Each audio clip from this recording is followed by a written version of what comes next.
Now, the first thing I'd like to talk about is the history of the contract of this sculpture. Because that original contract did not belong to Michelangelo.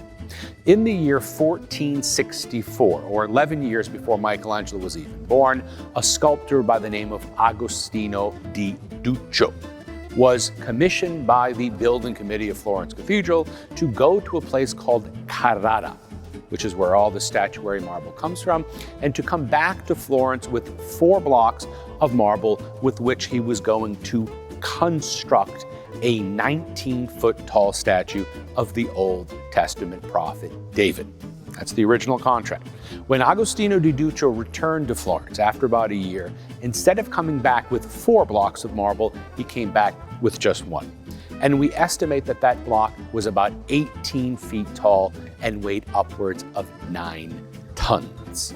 How he got it back to Florence is still one of the greatest unsolved mysteries in history. In fact, the only theory I've not heard proposed yet is the alien conspiracy theory. He got it back somehow. He worked on the block for the better part of a year, at the end of which his contract was terminated.